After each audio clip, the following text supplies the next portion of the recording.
السلام علیکم۔ آج ایپیسوڈ نمبر 15 میں ہم انشاءاللہ معراج کا واقعہ پورا کریں گے۔ ابھی تک کے جو ہم نے کور کیا تھا وہ تھا کہ الاسراء کا پورا سفر اور المعراج کا۔ اب 50 نمازیں آپ کو دی گئی تھیں اور پھر وہاں سے کمی ہونا شروع ہوئی تھی۔ اس کے بعد اب بہت سی حدیثیں ملتی ہیں، جن میں سے ایک حدیث ہے امام احمد میں، تھوڑی سی لمبی حدیث ہے، میں اس کو یہاں پہ شامل کروں گی۔ اس حدیث میں آپ صلی اللہ علیہ وسلم بتاتے ہیں کہ میں معراج الاسراء والمعراج پہ جب گیا تھا تو وہاں میں نے ایک بہت ہی میٹھی خوشبو سونگھی۔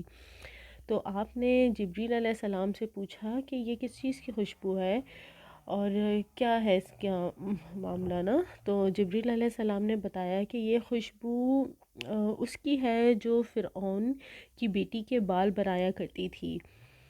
اور یہ خوشبو اس کی اور اس کے بچوں کی ہے۔ تو آپ نے پوچھا کہ کیا واقعہ ہے اس کا؟ تو جبریل علیہ السلام نے بتایا کہ ایک دفعہ جب فرعون کی وہ عورت جو غلام تھی، وہ فرعون کی بیٹی کے بال بنا رہی تھی اور اس کے ہاتھ سے کنگھی نیچے گر گئی۔ اس نے جب اس کو اٹھانے کے لیے وہ جھکی تو اس نے اس کو بسم اللہ کہہ کر اٹھایا۔ تو فرعون کی بیٹی نے پوچھا کہ یقیناً تم نے تو یہ میرے والد کا نام لیا ہے نا، کیونکہ فرعون اپنے آپ کو اللہ کہتا تھا، اپنے آپ کو کہتا تھا انا رب العلیٰ، تو وہ اپنے آپ کو جو ہے رب ہونے کا دعویٰ کرتا تھا۔ تو اس کی بیٹی نے کہا کہ یقیناً تم نے یہ میرے والد کا نام لیا ہے نا۔ تو اس عورت نے کہا کہ نہیں، میرا رب اور تمہارا رب اللہ ہے اور تمہارے والد کا رب بھی اللہ ہے۔ تو یہ سن کر فرعون کی بیٹی نے کہا کہ تم جانتی ہو تم کیا کہہ رہی ہو، تم چاہتی ہو کہ میں یہ ساری بات جا کے فرعون کو بتاؤں؟ تو اس عورت نے کہا کہ ہاں تم جاؤ اور بتا دو۔ تو جب فرعون کو اس نے بتایا اور فرعون کو جب پتہ چلا تو اس نے اپنی اس غلام کو بلایا اور اس عورت سے پوچھا کہ کیا تم نے اس طرح کہا ہے؟ اور اس عورت نے اس چیز کا اقرار کیا کہ ہاں میں نے کہا ہے کہ میرا رب اور تمہارا رب صرف اللہ ہے۔ تو اس پہ فرعون نے اس کو جو ہے کہا کہ یا تو تم مجھے اس بات کو ڈینائی کرو، نہیں تو پھر تم آگ میں اپنے بچوں سمیت جلنے کے لیے تیار ہو جاؤ۔ تو اس نے اس سزا کو قبول کیا اور اس نے پھر بولا کہ ٹھیک ہے، میں تمہیں رب نہیں کہوں گی۔ اور اس طریقے سے پھر فرعون نے اسی کے سامنے پورا وہ آگ جلانے کا انتظام کیا گیا، اس کے سامنے آگ تیار کی گئی اور اس کو بولا گیا کہ اپنے بچوں کو اس میں ڈالو۔ ہمیں نہیں پتہ کہ اس کے کتنے بچے تھے اور کیا اسٹوری تھی، لیکن یہ کہ ایک ایک کر کے اس عورت نے اپنے سارے بچے اس میں ڈالنا شروع کیے، یہاں تک کہ وہ آخری بچہ جو کہ ابھی فیڈ کرنے والا تھا، دودھ پینے والا تھا، اس بچے پہ آ کے وہ رک گیا اور اس سے نہیں پھینکا گیا۔ تو وہ بچہ اپنی ماں سے بول پڑا کہ اے ماں گو اہیڈ، آپ کرو، اور بے شک یہ مشکل ہے لیکن آخرت کی مشکل اس سے کئی زیادہ مشکل ہے، تو آپ نہ رکو۔ اور اس طریقے سے اس نے بچے کو بھی آگ میں ڈال دیا اور خود بھی وہ آگ میں جل گئی۔ اور اس طریقے سے ہمیں پتہ چلتا ہے کہ وہ خوشبو اس عورت کی تھی۔ اللہ تعالیٰ نے کس طریقے سے پھر اس کو موسیٰ علیہ السلام کی قوم کا وہ واقعہ اللہ تعالیٰ نے پروفیٹ محمد صلی اللہ علیہ وسلم کی زبانی ہم تک کے پہنچایا اور اس کو ہم سب کے لیے سیف کیا اس واقعے کو۔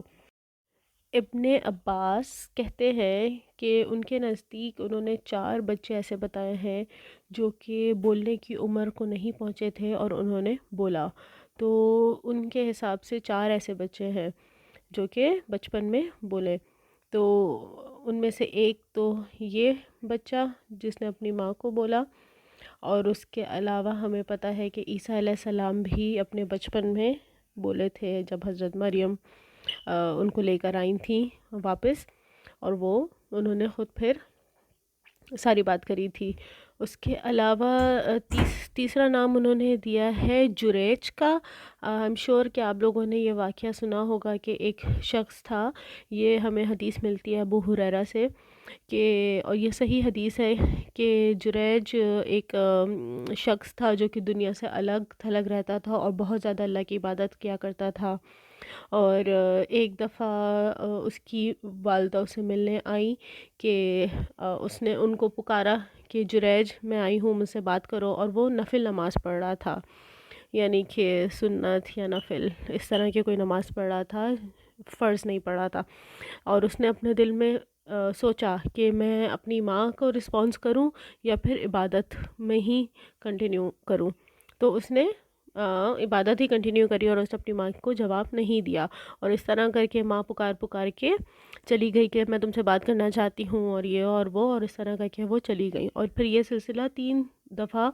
مسلسل ہوتا رہا کہ وہ دوبارہ ملنے آئیں اور پھر وہ نفل نماز میں تھا، اس کے بعد پھر وہ آئیں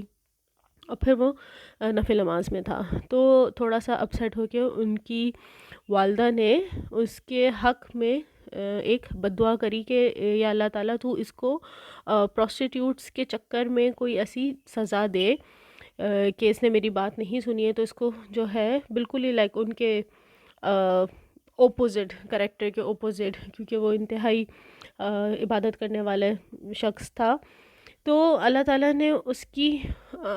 ان کی اس دعا کو سنا اور اس کو اس طرح سے پھنسایا کہ ایک کوئی پروسٹیٹیوٹ تھی جو کہ کسی شیپرڈ کے ساتھ سوئی، چرواہا اس کے ساتھ وہ سوئی اور پھر وہ پریگننٹ ہو گئی. اور پھر اس نے اس بچے کو جنم دیا. اور یہ جو جریج تھا، جریج پہ الزام لگایا کہ یہ اس کا بچہ ہے. تو جب جریج کو پتہ چلا یا ان کے قبیلے لوگوں کو پتہ چلا تو انہوں نے جریج کو جو ہے کافی برا بھلا کہا، اس کا گھر ور توڑا اور اس طریقے سے اس کو یعنی کہ برا بھلا بولا کہ یہ تمہارا بچہ ہے اور تم نے اس طرح سے زنا کیا ہے. تو اس نے کہا ٹھیک ہے بچے کو لے کر آؤ. تو جریج نے پھر بچے سے پوچھا اور اس بچے نے پھر بولا کہ میں جو ہے اس چرواہا کا بیٹا ہوں، اس شیپرڈ کا بیٹا ہوں. تو ایک وہ بچہ تھا. اگین یہ حدیث بہت زیادہ ڈیٹیل رکھتی ہے اپنے اندر، اور اس پہ بھی باقاعدہ بڑے بڑے خطبے دیے گئے ہیں جس میں ماں کے لیے بھی سبق ہے کہ لازمی ماں کو بھی اپنے بچوں کی جو ہے دعا دیتے ہوئے بد دعا دیتے ہوئے سوچنا چاہیے، کیونکہ 3 دعائیں ایسی ہیں جو کہ قبول ہو جاتی ہیں اللہ کے عرش میں، اور ان میں سے ایک ہے کہ ماں کی بد دعا. اور اس میں اور دوسرا یہ کہ اولاد کے لیے بھی بہت زیادہ سبق ہے اس واقعے میں کہ کس طریقے سے اگر اسکالرز کہتے ہیں کہ اگر نفل نماز میں ہو اور اگر والدہ بات کرنا چاہے یا وہ کوئی انسٹرکشن دے تو باقاعدہ نماز چھوڑ کے اس کی ماں کی بات کو سننا جو ہے وہ زیادہ اہمیت رکھتا ہے، اور یعنی کہ گنجائش بنتی ہے اس موقع پہ. یہ اسکالرس کا کہنا ہے. خیر یہ سیرہ سے ریلیٹڈ نہیں تھا لیکن کیونکہ ٹاپک آیا تو میں نے اس کو یہاں شامل کر دیا. تو یہ 3 ہو گئے، اور چوتھا وٹنس ابن عباس کے مطابق ہے جو کہ یوسف علیہ السلام کی جو نہیں جس نے شہادت دی تھی یوسف علیہ السلام کے لیے، تو وہ لیکن اسکالرس کے نزدیک اس پہ بھی تھوڑا سا اختلاف ہے. وہ کچھ کے نزدیک وہ یہ کہتے ہیں کہ وہ بچہ نہیں تھا اور وہ ایک بڑی عمر کا بندہ تھا، لائک کوئی نارمل ایج کا بندہ تھا، بچہ نہیں تھا. تو خیر یہ پھر اس طریقے سے خیر اللہ تعالیٰ نے اس عورت کا نام ہمارے پروفیٹ محمد صلی اللہ علیہ وسلم کی امت میں اس طریقے سے پریزرو کیا گیا ہے اور ہم سب کے لیے اعلیٰ مثال بنائی ہے. اس کے بعد پھر آپ صلی اللہ علیہ وسلم بتاتے ہیں کہ میں، یہ صحیح بخاری میں ہے کہ وہ کہتے ہیں کہ میں پھر جنت میں گیا اور آپ نے وہاں پہ موتی کے محل دیکھے اور وہاں کی جو مٹی ہے وہ آپ نے بتایا کہ مسک کی طرح ہے. مسک ہم سب کو پتہ ہی ہے کہ وہ ایک خوشبو کے لیے اسپیشلی بہت زیادہ پرفیومز میں بھی استعمال ہوتا ہے. تو ڈیفینیٹلی یعنی کہ مٹی اگر تصور کریں تو خوشبو والی مٹی ہوگی. اور یہاں پہ آپ نے پھر بہت ساری چیزیں دیکھیں جن میں سے میں نے کچھ واقعات پیچھے شامل کیے ہیں جو آپ نے جہنم کے کچھ لوگوں کے ساتھ جو عذاب ہو رہا تھا آپ نے وہ ایکچولی دیکھا، جن میں سے جیسے زنا کرنے والے لوگوں کے ساتھ جو کچھ ہو رہا تھا. تو ایکچولی آپ طرح طرح کے لوگوں کو دیکھتے گئے اور آپ جبریل علیہ السلام سے پوچھتے گئے کہ یہ کون لوگ ہیں، تو جبریل علیہ السلام آپ کو بتاتے گئے کہ یہ وہ بندے ہیں جو ربا لیتے ہیں، اور ان کے ساتھ اس طرح ہو رہا تھا کہ سادہ گوشت ان کے سامنے تازہ رکھا ہوا تھا، لیکن وہ خراب گلا سڑا خراب گوشت کھا رہے تھے۔ اور اس طریقے سے جو میں نے پہلے کور کیا تھا کہ عورتوں کو دیکھا لٹکی ہوئی، تو آپ نے جبریل علیہ السلام سے پوچھا تو انہوں نے بتایا کہ وہ عورتیں ہیں جو ایکچولی زنا کر کے اپنے ناجائز بچوں کو دوسرے شوہروں پہ کر دیتی ہیں، ان کی سپرد کر دیتی ہیں، اور ان کے سینوں میں بڑے بڑے تیر تھے۔ تو اس طرح سے انہوں نے کافی سارے اس طرح کے حدیثیں ہمیں ملتی ہیں، اللہ عالم کون سا پہلے ہوا کون سا بعد میں ہوا، لیکن اس طریقے سے پھر آپ نے وہاں پہ یہ ساری چیزیں دیکھیں، اور اس کے بعد آپ کہتے ہیں کہ میں نے وہاں پہ دجال دیکھا، اور آپ بتاتے ہیں کہ میں نے دجال کو دیکھا اور اس کی ایک آنکھ خراب تھی، یعنی کہ پھولی ہوئی تھی، بلوٹڈ تھی۔ تو ایک اور حدیث میں ہمیں دجال کے بارے میں ملتا ہے کہ پروفٹ صلی اللہ علیہ وسلم بتاتے ہیں کہ میں نے دجال کو دیکھا، اور میں تم لوگوں کو دجال کے بارے میں ایک بات بتاؤں گا جو اس سے پہلے کسی بھی پروفٹ نے اپنے لوگوں کو نہیں بتائی ہے، اور یہ کہ دجال کی جو لیفٹ آنکھ ہے وہ پھولی ہوئی ہے، جیسے کہ خراب انگور کی طرح۔ انگور ایک خراب جب ہو جاتا ہے تو مطلب ایک مشابہت دی گئی ہے کہ اس کی لیفٹ آنکھ خراب ہے، اور اندر کا اس کا کچھ اس طرح ہے جیسے خراب انگور۔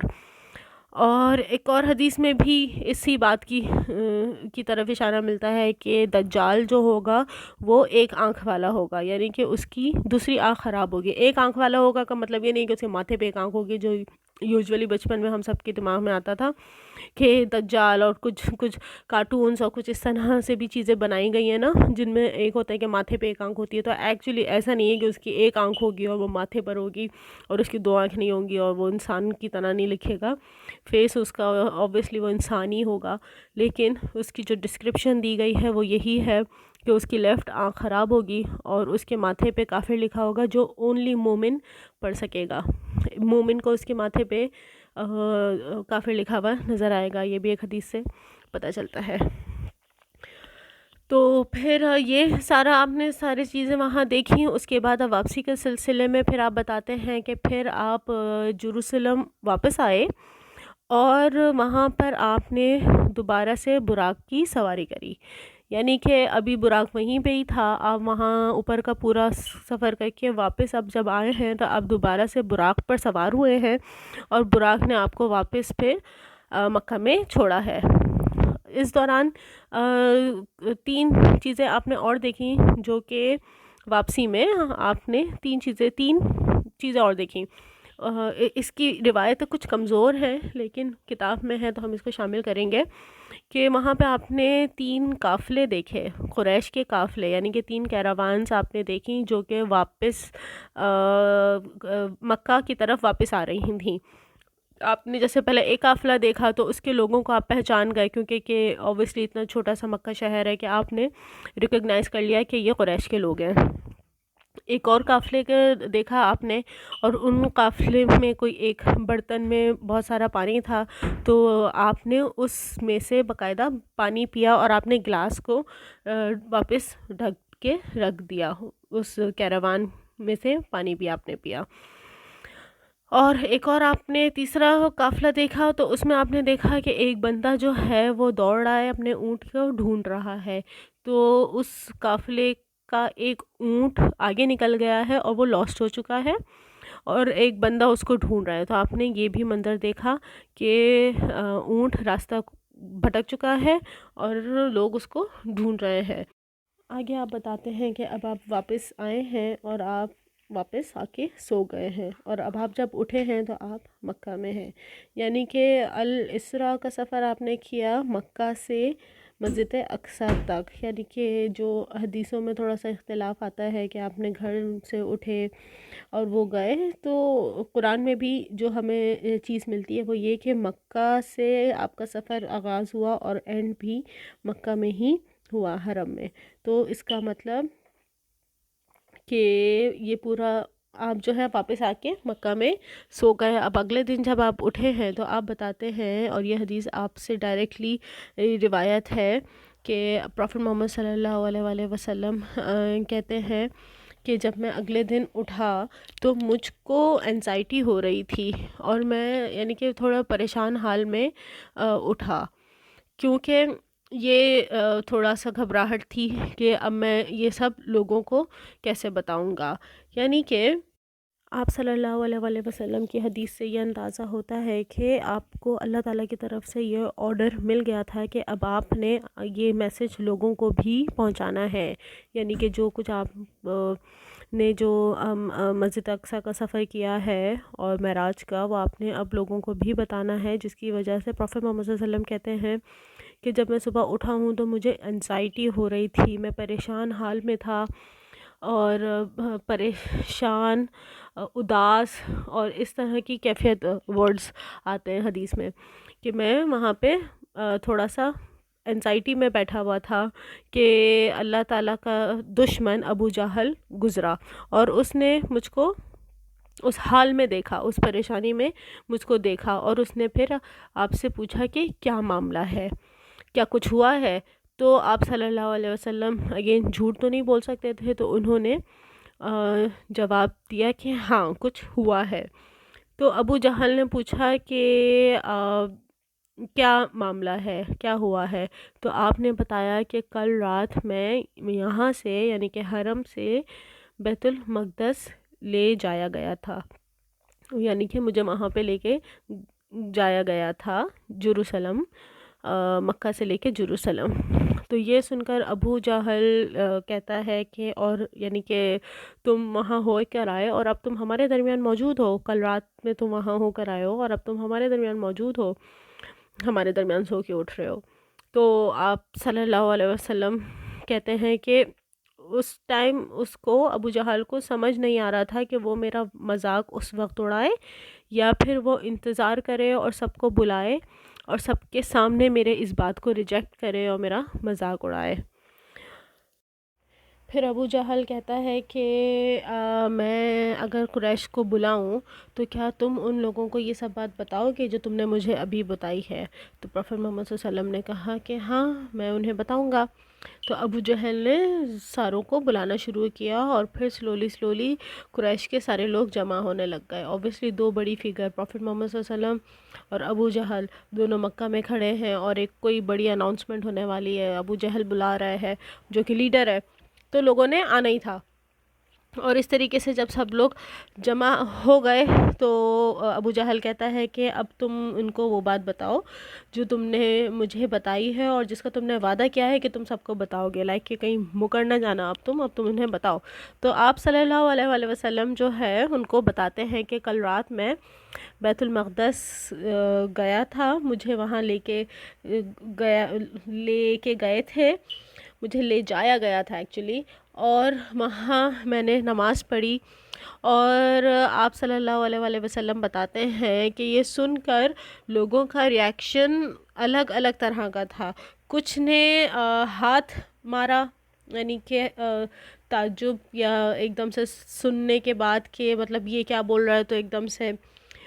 ہاتھ پہ ہاتھ مارا. اور دوسرے جو ہے وہ اپنا سر پکڑ کے بیٹھ گئے، سر پکڑ لیے لوگوں نے، اور کچھ لوگوں نے اس کو ہنسی میں اڑایا اور یعنی کہ اس بات کا مذاق اڑایا. اور یہ طرح طرح کے لوگوں کے ریاکشنز تھے. اور پھر آپ نے جو ہے خیر یہ سارا بتایا، تو ان میں سے ایک بندے نے آپ سے پوچھا کہ آپ ہمیں اس کی بیت المقدس کی ڈسکرپشن بتائیں، یعنی کہ ہمیں تفصیل سے بتائیں جو آپ نے دیکھا. اور اس نے باقاعدہ سوال شروع کر دیے، اور وہ بندہ ایکچولی جروسلم ہو کر آ چکا تھا، تو جیسے کہ اس کو وہاں کے بارے میں معلومات تھی، تو اس لیے اس نے ان سے سوالات کرنا شروع کرے. پھر آپ صلی اللہ علیہ وآلہ وسلم کہتے ہیں کہ وہ آپ سے سوال کرتے گئے اور آپ ان کے جوابات دیتے گئے یہاں تک کہ ان لوگوں نے مطلب اب آپ کے سامنے مشکل سوالات رکھنا شروع کر دیے. اور آپ کہتے ہیں کہ میں ان کے سوالات کو اب ان سے کنفیوز ہونے لگا، یعنی کہ اب میرے پاس میں بھولنے لگا وہ چیزیں جس طرح ڈیٹیل میں وہ مزید سوالات کرتے گئے. تو پروفیٹ محمد صلی اللہ علیہ وسلم بتاتے ہیں کہ وہ اس سے تھوڑا سا گھبرا گئے، کنفیوز ہو گئے، اتنا کنفیوز ہو گئے کہ وہ کہتے ہیں کہ اس سے پہلے میں کبھی اس طریقے سے نہیں ڈرا یا اتنا کنفیوز نہیں ہوا جس طرح سے میں اس وقت ان کے سوالوں سے ہو گیا. یعنی کہ وہ مشکل سوالات کر رہے ہیں. اب بیت المقدس آپ نے پورا گھوما ہے، اب وہ جو ہے چھوٹی چھوٹی ڈیٹیلز پوچھ رہے ہیں، تو ایک نارمل بندہ بھی ایک حد تک کی ڈیٹیل بتائے گا نا. اب ایک اس سے زیادہ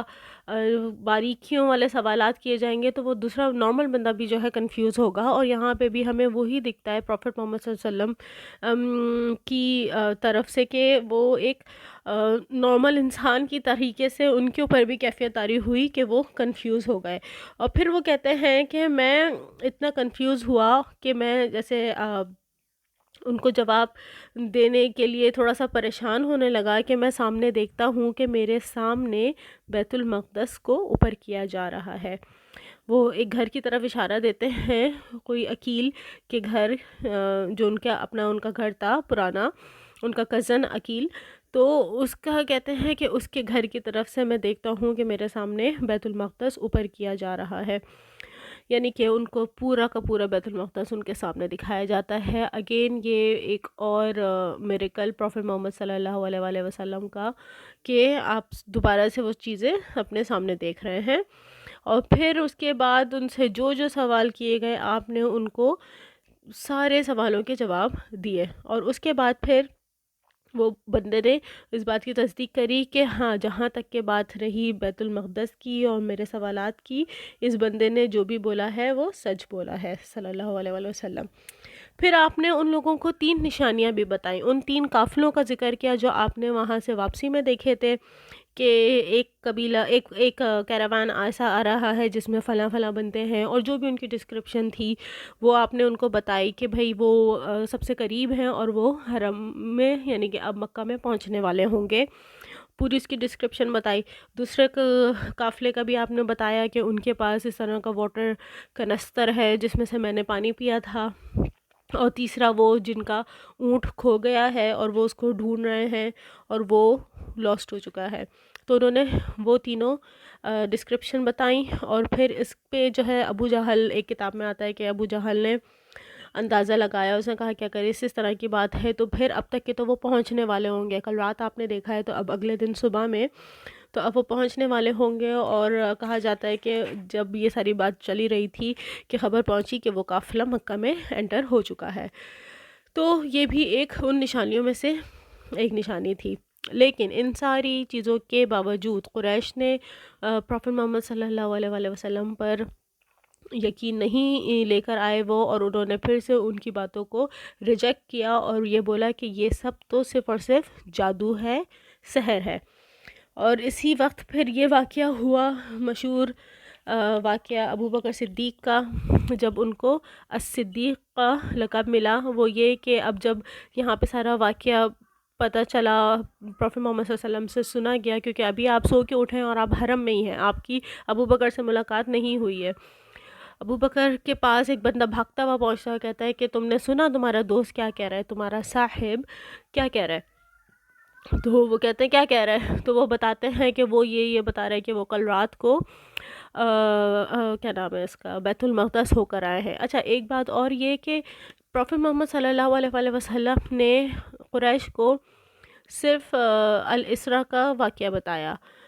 ان حدیثوں سے پتہ چلتا ہے کہ اللہ تعالیٰ کی طرف سے ان کو یہی انسٹرکشنز دی گئی تھیں کہ آپ نے قریش کو صرف الاسراء کا یعنی کہ بیت المقدس تک کا واقعہ بتانا ہے. اس کے آگے کا واقعہ المعراج کا واقعہ صرف مسلمانوں کے لیے ہی تھا، جو کہ پروفیٹ محمد صلی اللہ علیہ وسلم نے مسلمانوں کو بعد میں بتایا، لیکن نان مسلمز کو اونلی بیت المقدس کی نماز کا اور مسجد اقصی تک کا واقعہ بتایا. اور پھر آپ نے جو ہے جب ابو بکر صدیق کو اس کا پتہ چلا تو انہوں نے پوچھا کہ ہاں کیا بول رہا ہے، تو ان کو بتایا گیا کہ وہ کہہ رہے ہیں کہ وہ جیروسلم ہو کر آئے ہیں پروفیٹ محمد صلی اللہ علیہ وآلہ وسلم. تو اس پہ ابو بکر صدیق کہتے ہیں کہ اگرچہ وہ یہ کہہ رہے ہیں تو وہ سچ کہہ رہے ہیں. لائک ایک انٹیلیجنٹ بندے کا جواب یہی ہوگا کہ اگرچہ یعنی کہ مجھے نہیں پتا کہ تم سچ بول رہے ہو کہ نہیں، لیکن اگر تم یہ سن کر آئے ہو اور اگر انہوں نے یہ بولا ہے تو میں اس بات کی تصدیق کرتا ہوں۔ تو یہاں پہ آپ کو جو ہے یہ لقب ملا، اور پروفٹ محمد صلی اللہ علیہ وآلہ وسلم نے اس لقب کو استعمال کیا تھا آپ کے لیے جب آپ احد پر تھے۔ جب احد پہ آپ صلی اللہ علیہ وآلہ وسلم حضرت عمر فاروق، حضرت ابو بکر صدیق اور عثمان غنی کے ساتھ موجود تھے، اور ایک دم احد کا پہاڑ نے کانپنا شروع کر دیا، اور اس پہ پروفٹ محمد صلی اللہ علیہ وسلم نے اپنی ٹانگ کو تھوڑا سا جیسے ٹیپ کیا اور بولا کہ تھم جاؤ احد، تھم جاؤ، تمہارے اوپر پروفٹ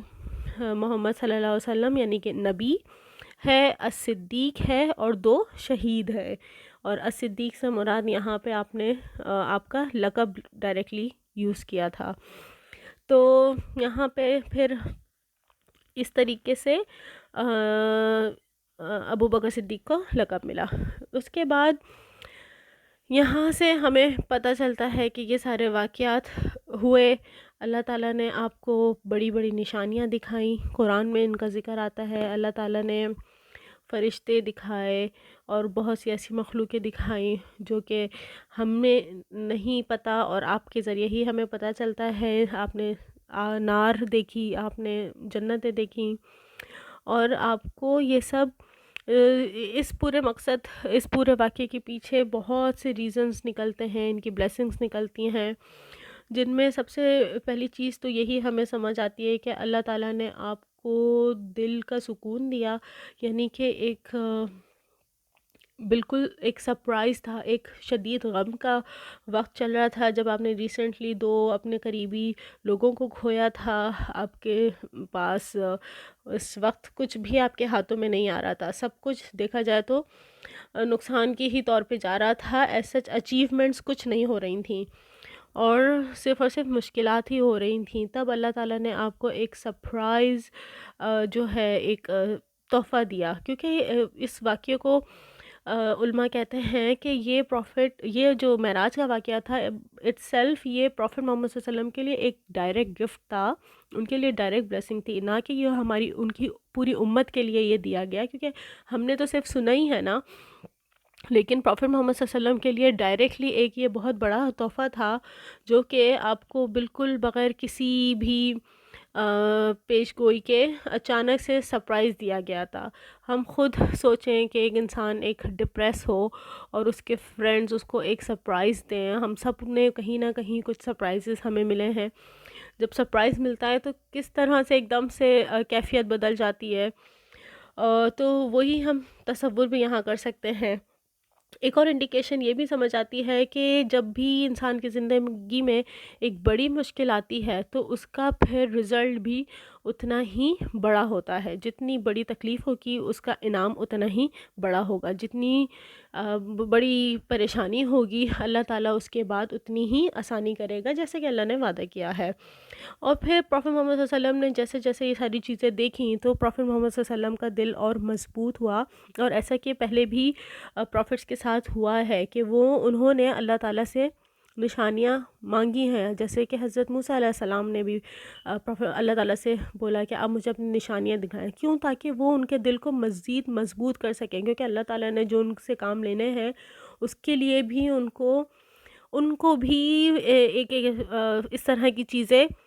وہ خود کرتے تھے۔ ابراہیم علیہ السلام نے بھی خود ڈیمانڈ کری کہ اللہ تعالیٰ آپ مجھے دکھائیں تاکہ میرا دل مطمئن ہو، تو اسی طریقے سے ان چیزوں کو دیکھ کے اللہ تعالیٰ نے ان کے دل کو مضبوط کیا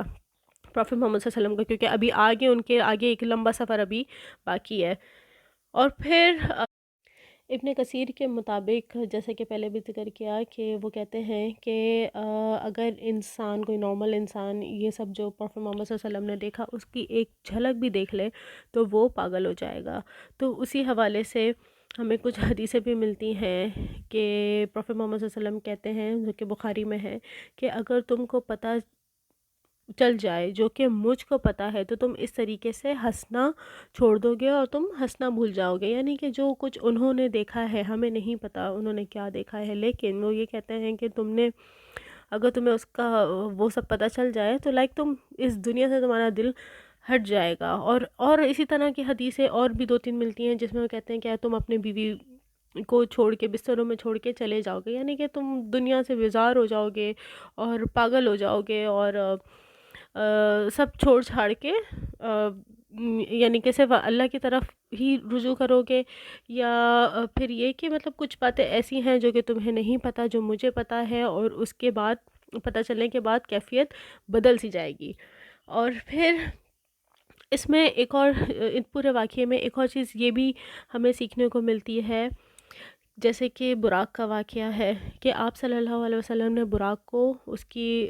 جگہ پہ ایک جگہ پہ باندھا، آپ نے آگے سفر کیا اور آ کے آپ نے وہیں سے براق کو کھولا اور پھر آپ آئے.